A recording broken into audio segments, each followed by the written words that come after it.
penché sur un scénario de cyberattaque. Scénario, non. Réalité. Regardez d'abord ce que disait le New York Times récemment. Le directeur du FBI est venu à la Chambre des représentants et il a dit que la Chine était en capacité de semer le chaos aux États-Unis par une cyberattaque. Voilà donc la déclaration du directeur du FBI qu'on va entendre tout de suite. Les pirates informatiques chinois se positionnent sur les infrastructures américaines pour se préparer à faire des ravages et à causer des dommages réels aux citoyens et aux communautés américaines quand la Chine décidera que le moment est venu de frapper. Voilà, donc ça c'est déjà une alerte quand même importante. C'est très officiel, hein, on n'est pas chez les ozos, on est devant la Chambre des représentants, c'est le directeur du FBI. Or, presque concomitamment, si vous me permettez, concomitamment, on a appris qu'une cyberattaque avait été déjouée. Une cyberattaque chinoise. Voilà comment elle a été caractérisée. Les cyberpirates appartiennent à un réseau baptisé Volt Typhoon. C'est un groupe actif depuis 2021, donc depuis plus de 2 ans. Son objectif, pirater les infrastructures civiles du pays pour le compte de la Chine.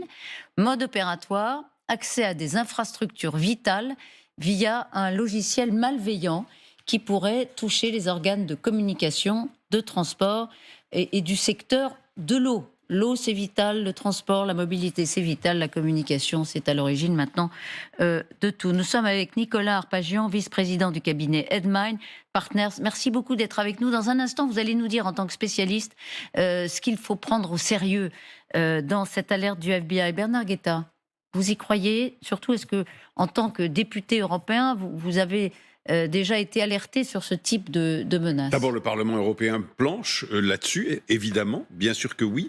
Et deuxièmement, il faut ajouter aujourd'hui à l'armée de l'air, à l'armée de terre et à la marine, évidemment, une arme... Il y a le commandement du cyber. Ben voilà, c'est ça, le commandement du cyber, bien sûr que oui. Et bien sûr que là... On pourrait sourire et dire « Ah tiens, le FBI veut... » qu'on lui augmente son budget. Certainement. Bien sûr que oui. Mais en même temps, le FBI veut qu'on lui augmente son budget pour de vraies raisons. Hein, pas seulement pour améliorer le café dans les bureaux. Véritablement, pour de vraies raisons. La menace cyber, et oui, mais elle absolument est là. Elle s'est produite cette semaine. Il n'a pas parlé dans le vide. Elle s'est produite cette semaine. Mais écoutez, d'un tour de clé, des hackers peuvent véritablement paralyser demain la France ou les États-Unis, bien sûr que oui.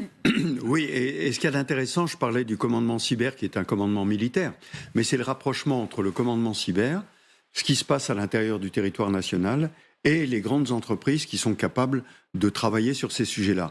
Et c'est absolument essentiel parce que ça touche tous les aspects de notre vie. C'est qu'on ne se rend pas très bien compte. Une cyberattaque, on imagine qu'une entreprise, pendant plusieurs heures, est neutralisée. Ça s'est produit en France, dans des hôpitaux, dans des entreprises privées. Plusieurs jours. Tous les ordinateurs sont HS. Et il faut en racheter. Déjà, c'est très dommageable. Une cyberattaque au niveau national. J'aimerais prendre la mesure, encore une fois, de la menace. Alors, c'est vrai que ceux qui ont vu un film qui s'appelle Le Monde après nous, il y a quelque temps, ont une image un peu plus précise de ce que ça peut constituer comme empêchement, comme paralysie nationale. Nicolas Arpagian, franchement, vous qui êtes un spécialiste, c'est sérieux ou pas ?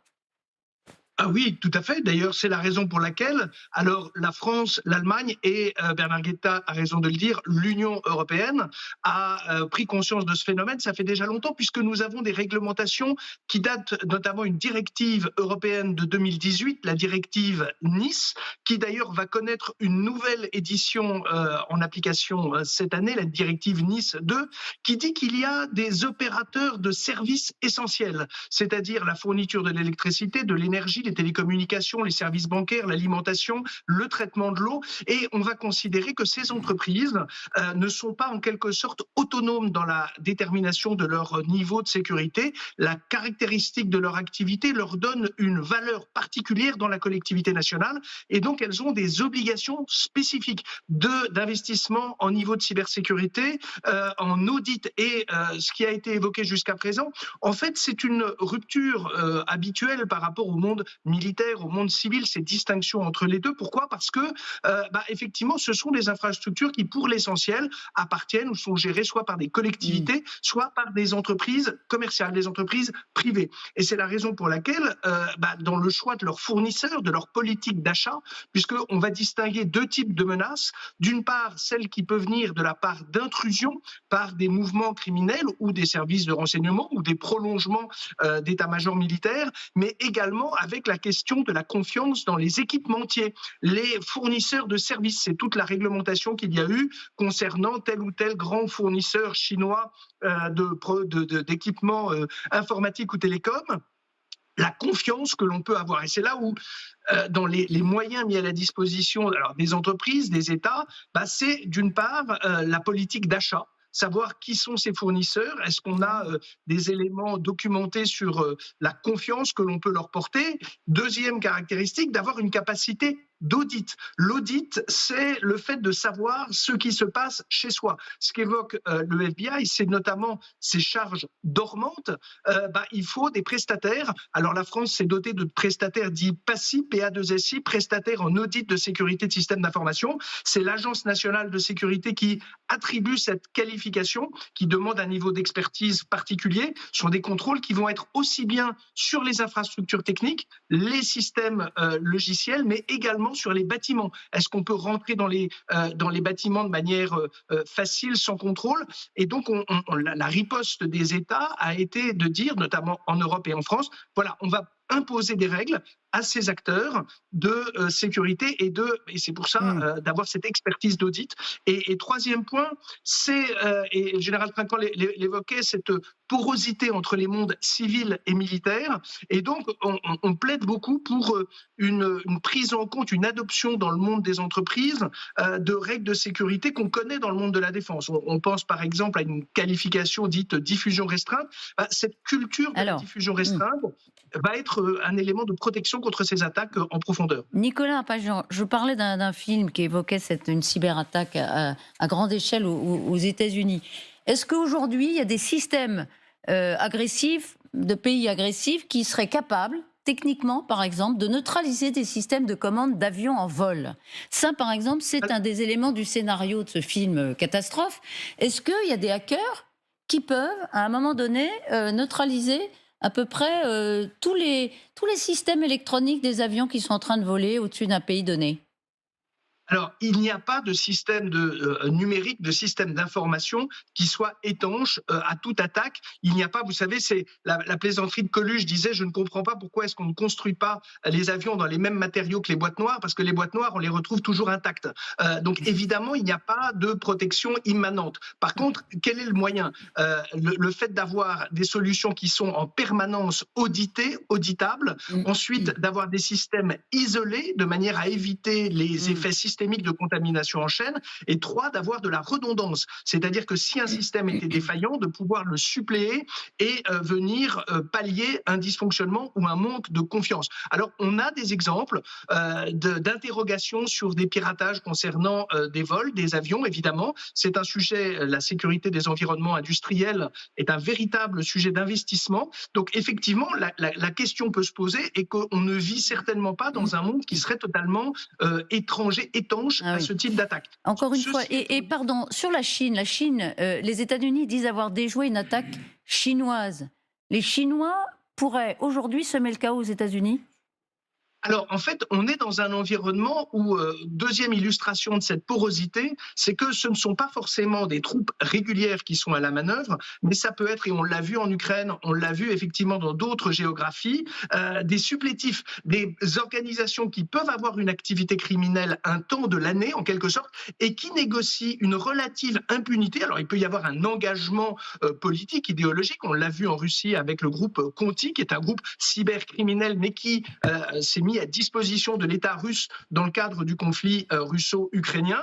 Mais sinon, ce sont des organisations criminelles qui peuvent négocier leur savoir-faire en disant, voilà, je me mets à disposition temporairement de la politique de mon gouvernement et en échange, il m'assure une protection judiciaire, ou en tout cas le fait que s'il y a des sollicitations de la part de magistrats étrangers, ils les traiteront avec le moins de diligence possible. Donc oui, il y a un savoir-faire, et c'est pour ça d'ailleurs que se pose la question des politiques d'achat et effectivement de maîtrise des fournisseurs, parce que vous avez compris que ces cyberattaques ont vocation à créer du chaos à côté du champ de bataille ou en amont de l'affrontement conventionnel. Ou diplomatique. Que les opinions publiques, voilà, que les opinions publiques s'inquiètent, contestent l'autorité de leur gouvernement en disant, qu'avez-vous fait pour que nous ayons de l'eau potable, de l'électricité ou éventuellement des services financiers qui fonctionnent. Margot. D'ailleurs, en 2021, pour corroborer ce que dit M. Arpagian, il y a eu une cyberattaque chinoise sur l'île de Guam, qui est l'île justement où il y a une base américaine dans l'Indo-Pacifique et qui servirait justement de riposte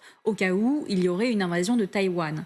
Donc, justement, ils testent ces infrastructures. Et la différence avec les cyberattaques d'avant 2021, donc avant la création de vol Typhoon, c'est qu'avant, c'était simplement de la collecte d'informations. Ils se sont rendus compte en 2021 qu'ils étaient capables, désormais, de collecter l'information, mais aussi de pirater les systèmes et les moniteurs. Et donc, c'est ça qui rend ces cyberattaques de récente utilisation dangereuses. Et on souligne, on rappelle, vous avez raison de parler de Taïwan, l'entreprise de cyberattaque chinoise serait en réalité déclenchée en réaction à la défense américaine de Taïwan. Ce serait une réponse américaine et non pas une agression unilatérale. Alors, sur l'efficacité de ces procédures, c'est quand même absolument incroyable, puisque, par exemple, il y a l'affaire Stuxnet, c'est-à-dire que les Israéliens ont détruit les centrifugeuses iranienne uniquement avec une intervention cybernétique à travers l'espace. Et le programme nucléaire iranien a pris 5 ans de retard uniquement par la destruction des centrifugeuses, par la cybernétique. Deuxième élément, il y a une chose qui est très inquiétante, c'est qu'on voit dans le monde cyber apparaître la notion d'agent dormant. Parce que dans l'espionnage traditionnel, il y a l'agent dormant. L'agent dormant, c'est quelqu'un, il y a un film d'ailleurs qui s'appelle The Americans, justement, qui était sur Netflix, que j'avais vu pendant le Covid. Donc ce sont des bonnes familles gentilles, américaines, tout ce qu'il y a de mieux, etc., mais qui en fait sont des agents russes et qui ne doivent intervenir qu'en cas de conflit. Donc ils sont là, totalement invisibles, inactifs, et on les active au moment du conflit. Et là, il est très possible que notre monde d'infrastructures énergétiques, etc., soit mité sans qu'on s'en rende compte et qu'on déclenche ça en cas de conflit. Donc, effectivement, il y a cet effort qui est fait pour essayer de détecter et de se protéger. Et puis, le troisième élément, quand même, c'est que la liberté totale de l'Internet, du réseau, de la toile, qui était quand même l'archétype du monde libéral, enfin la liberté individuelle poussée à son paroxysme, je crois malheureusement que c'est fini, parce que c'est une vulnérabilité qui est trop grande pour les collectivités et les États. C'est pour ça qu'il faut s'armer en permanence par des audits, par une attention portée particulière aux fournisseurs, effectivement, pour essayer de débusquer les agents dormants.